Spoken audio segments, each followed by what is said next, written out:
July 24వ తేదీ ఎంతో శక్తివంతమైన సంకటహర చతుర్థి నుండి కన్యా రాశి వారిని అన్నవారే మీ కాళ్ళు మొక్కుతారు.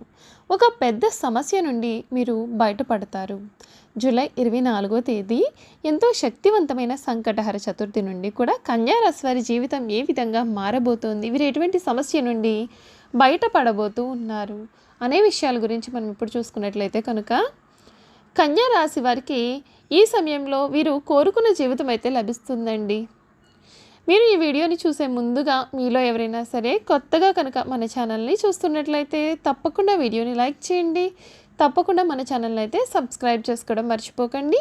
సబ్స్క్రైబ్ చేసుకోవడంతో పాటుగా పక్కనే ఉన్న బెల్ ఐకాన్లో ఆల్ ట్యాప్ చేయండి. ఈ విధంగా చేయడం ద్వారా మేము పెట్టే ప్రతి వీడియో కూడా మీకైతే నోటిఫికేషన్ రూపంలో కనబడుతుంది. మీరు మిస్ కాకుండా మన వీడియోని చూడగలుగుతారు. ఇక వీడియోలోకి వెళ్ళిపోదాం. ఉత్తర ఫల్గుని 2, 3, 4 పాదాలు, హస్త 1, 2, 3, 4 పాదాలు మరియు చిత్త 1, 2 పాదాల్లో జన్మించిన వారు కన్యా రాశికి చెందుతారు. కన్యా రాశికి అధిపతి బుధుడు. రాశి చక్రంలో కన్యా రాశి 6వది. ఈ రాశిని స్త్రీ రాశి అని, శుభరాశి అని, ద్విస్వభావ రాశి అని జ్యోతిష్య శాస్త్రం చెబుతోంది. కన్యా రాశి వారు ఈ రాశిలో జన్మించినటువంటి స్త్రీలు తేలికగా కన్నీళ్లు పెట్టుకునే స్వభావాన్ని కలిగి ఉంటారు. చాలా మృదువైన మనస్సు వీరికి ఉంటుంది. ఎక్కువగా వీరు ఆవేశానికి, ఉక్రోషానికి కూడా ఎప్పుడు కూడా లోనవుతూ ఉంటారు. ముఖ్యంగా ఈ కన్యా రాశికి చెందినటువంటి పురుషులైనా స్త్రీలైనా సరే వీరికి కొంచెం ధైర్యం తక్కువ, అంటే కొంచెం పిరికివారు అని చెప్పడంలో సందేహం అయితే లేదండి. ఈ రాశికి చెందినటువంటి వారికి సమయంలో అంటే జూలై 24వ తేదీన సంకటహర చతుర్థి నుండి కూడా వీరి జీవితంలో ముఖ్యమైన మార్పులు అయితే చోటు చేసుకోబోతూ ఉన్నాయి. వీరికి ఇప్పటి వరకు కూడా ఉన్నటువంటి సమస్య ఏదైతే ఉందో ఆ సమస్య అనేది తీరబోతూ ఉంది. ప్రారంభించిన కార్యక్రమాన్ని మీరు పూర్తి చేసే దిశగా మీ పనులను సాగిస్తారు. ఉద్యోగపరంగా చాలా అనుకూలమైనటువంటి వాతావరణం ఉంటుందండి. ఇప్పటి వరకు కూడా మీరు ఉద్యోగంలో ఎన్నెన్నో పరిణామాలను ఎదుర్కొని ఉన్నారు. మీకు ఇప్పటి వరకు కూడా ఉద్యోగంలో మీరు ఇప్పటి వరకు కూడా ఊహించలేనటువంటి మార్పులు అయితే ఈ సమయంలో మీకు కలగబోతూ ఉన్నాయి. ఉద్యోగపరంగా, వ్యాపారపరంగా కూడా ఈ సమయం మీకు అనుకూలంగా ఉంటుంది. మితంగా ఖర్చు చేస్తే మీకు మేలు జరుగుతుంది. శ్రమ కాస్తంత పెరగవచ్చు. కుటుంబ సభ్యులతో ప్రేమగా మెలిగినట్లయితే మీకు మంచి జరుగుతుంది. శ్రీ సాయి నామాన్ని స్మరించండి. ఆత్మవిశ్వాసంతో అభివృద్ధి సాధిస్తారు. వృత్తి, ఉద్యోగ, వ్యాపారాది రంగాల్లో సంతృప్తికరమైన ఫలాలు సొంతం అవుతాయి. కీలకమైన విషయాల్లో నీరు న్యాయంగా పరిశీలించి నిర్ణయాలు తీసుకోవడం మేలు. బంధుమిత్రులను ఆదరిస్తారు. ఒక్క ముఖ్యమైన ఆలోచనను ఆచరణలో పెడతారు. సమాజంలో ప్రత్యేకమైన స్థానాన్ని సంపాదిస్తారు. స్థానచలన సూచనలు ఉన్నాయి. అనవసర ఖర్చులు అనేవి పెరగకుండా చూసుకోండి. ఇష్టదైవ ధ్యానం మీకు శుభాన్ని ఇస్తుంది. ఈ కన్యా రాశికి చెందినటువంటి వారికి ఈ సమయంలో వీరి జీవితంలో కలగబోయే పూర్తి మార్పుల గురించి ఏ విధంగా ఉండబోతున్నాయో మనమైతే ఇప్పుడు ఈ వీడియో ద్వారా అయితే తెలుసుకుందామండి. కన్యా రాశికి చెందినటువంటి వారికి ఈ సమయంలో అంటే 2024 సంవత్సరం జూలై 24వ తేదీ సంకటహర చతుర్థి నుండి కూడా వీరి జీవితంలో వీరికి అన్ని విధాలుగా కూడా అవకాశాలు అనేవి కనిపిస్తూ ఉన్నాయి.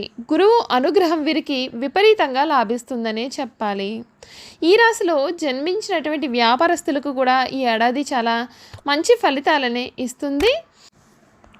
గురువు గోచరం 9వ ఇంట్లో మీకు అనుకూలంగా ఉంటుంది కనుక ఈ సమయంలో మీ యొక్క వ్యాపారం అభివృద్ధి అనేది చెందుతుంది. గతంలో ఏర్పడిన న్యాయపరమైన చిక్కులు కానీ లేదా వ్యాపారపరమైన చిక్కులు కానీ ఈ సమయంలో మీకు పూర్తిగా తొలగిపోతాయి. మీ వ్యాపారం బాగా నడుస్తుంది. మీకు వచ్చిన చెడ్డ పేరు కానీ అపవాదు కానీ ఈ సమయంలో తొలగిపోయే అవకాశాలు అయితే ఉన్నాయండి. ముఖ్యంగా పెద్దవారి లేదా న్యాయ నిపుణుల సహకారంతో ఈ సమస్య నుండి మీరు బయటపడతారు. గురువు దృష్టి 1వ ఇంటిపైన, 5వ ఇంటిపైన మరియు 3వ ఇంటిపైన ఉంటుంది కనుక ఈ సమయంలో మీరు తీసుకునే నిర్ణయాలు, చేసే పనులు, పెట్టే పెట్టుబడులు మీ యొక్క వ్యాపారంలో అభివృద్ధికి సహకరిస్తాయి. గతంలో సమస్యల కారణంగా విడిపోయిన వ్యాపార భాగస్వామ్యులు తిరిగి రావడం కానీ, కొత్తగా వ్యాపార భాగస్వామ్యులు రావడం కానీ జరుగుతుంది. ఈ కారణం చేత మీరు వ్యాపారాన్ని మరింత ముందుకు తీసుకువెళ్ళడానికి అవకాశం దొరుకుతుంది. ఈ సంవత్సరం అంతా శనిగోచరం 6వ ఇంటిలో అనుకూలంగానే ఉంటుంది కాబట్టి మీ దగ్గర పనిచేసే వారి కారణంగా మీ యొక్క వ్యాపారంలో అభివృద్ధి సాధ్యమవుతుంది. మీ అభివృద్ధిలో మరియు మీ యొక్క సమస్యల్లో వారు మీకు తోడుగా ఉండడం చేత మీరు మీ యొక్క వ్యాపారాన్ని ఎటువంటి ఆటంకాలు అనేవి కూడా లేకుండా ముందుగా తీసుకుని వెళ్తారు. అయితే సంవత్సరం అంతా కేతుగోచరం 1వ ఇంటిలోనే ఉంటుంది కాబట్టి మీరు ఎంత ధైర్యంగా నిర్ణయాలు అనేవి తీసుకోవాలి అని అనుకున్నప్పటికీ, లేదా వ్యాపారాన్ని ముందుకు తీసుకువెళ్ళాలి అని అనుకున్నప్పటికీ కూడా ఏదో ఒక తెలియని భయం మిమ్మల్ని వెంటాడే అవకాశం కూడా ఉంటుంది. దాని కారణంగా నిర్ణయాలు తీసుకోవడంలో మీరు ఊగిసలు ఆడుతూ ఉంటారు. కొన్నిసార్లు మీరు వ్యాపారపరమైన నిర్ణయాలు అనేవి ఆలస్యంగా తీసుకోవడం చేత మంచి అవకాశాలను కూడా కోల్పోయే అవకాశాలు అయితే కనిపిస్తూ ఉన్నాయండి. అంతేకాకుండా ఇటువంటి సందర్భాల్లో మీరు మీ యొక్క శ్రేయోభిలాషుల లేదా అనుభవజ్ఞుల సలహాలు తీసుకోవడం, ముందడుగు వేయడం మీకు చాలా చక్కని మేలు చేస్తుంది. చూసారు కదా, కన్యా రాశి వారి గురించి అయితే మనం తెలుసుకున్నాం కదా. ఇక వీరి గుణగణాలు, వీరు చేయాల్సిన జాతకపరమైన పరిహారాలు కూడా తెలుసుకుందాం. కన్యా రాశికి చెందిన వారికి సమస్యలు సృష్టించి పరిష్కరించే స్నేహిత వర్గము వీరి వెంట ఉంటుంది. ఇతరుల నేర ప్రవృత్తిని చక్కగా గుర్తించగలిగిన నేర్పు ఉన్నా దానిని రుజువు చేసే ప్రయత్నము మాత్రం చెయ్యలేరు.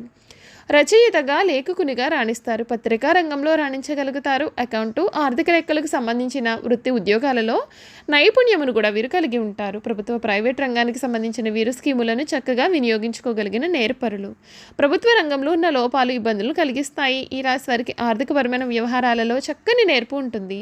ధనమును చక్కగా వినియోగించుకోగలిగిన నేర్పరితనము వీరి సొత్తు. మధ్యవర్తిత్వ సంతకాలు ఇతరులకు హామీ ఉండేటువంటి వీరికి నష్టము కలిగించవచ్చు. ఇతరులు త్వరగా నమ్మకపోయిన ఇతరులను నమ్మి మోసపోయే అవకాశాలు కూడా వీరి జీవితంలో కనిపిస్తున్నాయి. కన్యా రాశి వారు పెద్ద పెద్ద కార్యక్రమాలను స్వయంగా ప్రారంభిస్తారు.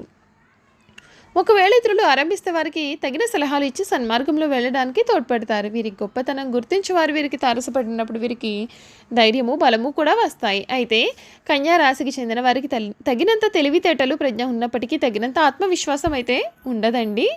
ఈ రాశి వారు చేసిన తప్పులను కప్పిపుచ్చేందుకు ప్రయత్నం చేసి చిక్కుల్లో పడతారు. వీరు ఎవరినైతే అభిమానించి వారి తప్పులను కూడా వీరు పూర్తిగా క్షమిస్తారో వారే వీరికి ద్రోహము చేస్తారు. చెయ్యి చాపిన చోటల్లా వీరికి రుణము అనేది దొరుకుతుంది. ఇలా రుణం తీసుకుని చాలా ఇబ్బందులు పడే అవకాశాలు కూడా ఉన్నాయి కనుక ఈ విషయంలో మీరు జాగ్రత్తగా ఉండాల్సి ఉంటుంది. ఈ రాశి వారు ఎక్కువగా వడ్డీ వ్యాపారాలు కూడా చేస్తూ ఉంటారు. కన్యా రాశికి చెందినటువంటి వారు చేయాల్సిన పరిహారాల గురించి కూడా మనం ఇప్పుడు తెలుసుకుందాం. కన్యా రాశి వారు ఉత్తర నక్షత్రం వారు ఏకముఖి రుద్రాక్ష లేదా ద్వాదశిముఖి రుద్రాక్ష ధరించాలండి. హస్త నక్షత్రం వారు ద్విముఖి రుద్రాక్షను ధరించాలి. చిత్త నక్షత్రం వారు త్రిముఖి రుద్రాక్ష ధరించాలి. ఇలా ధరించడం చేత వీరు చాలా శుభ ఫలితాలను పొందుతారు. మీరు బుధవారం రోజుల్లో ఉపవాసం పాటించడానికి ప్రయత్నించండి. మీరు అల్పాహారం మరియు భోజనం కోసం ఆహార ధాన్యాలతో తయారు చేసినవి మాత్రం తినకూడదు. కాకపోతే మీరు ఉపవాసంలో ఉన్నప్పుడు పండ్లు తినవచ్చు. పండ్ల రసాలు, పానీయాలు, స్మూతీస్, కాఫీ, పాలు మొదలగునవి త్రాగవచ్చు. సాయంత్రం వరకు ఉపవాసం పాటించి రాత్రిపూట మీకు నచ్చిన పలహారం దేనినైనా సరే మీరు తీసుకోవచ్చు. చూసారు కదా, కన్యా రాశి వారి గురించి అయితే మనం అన్ని విషయాలు కూడా తెలుసుకున్నాం కదా. ఈ వీడియో కనుక మీకు నచ్చినట్లయితే తప్పకుండా వీడియోని అయితే లైక్ చేయండి. తప్పకుండా మన ఛానల్ని సబ్స్క్రైబ్ చేసుకోవడం మర్చిపోకండి. సబ్స్క్రైబ్ చేసుకోవడంతో పాటుగా పక్కనే బెల్ ఐకాన్లో ఆల్ ట్యాప్ చేయండి. ఈ విధంగా చేయడం ద్వారా మేము పెట్టే ప్రతి వీడియో కూడా మీకైతే నోటిఫికేషన్ రూపంలో కనపడుతుందండి. మీరు మిస్ కాకుండా మన వీడియోని చూడగలుగుతారు. Thank you for watching.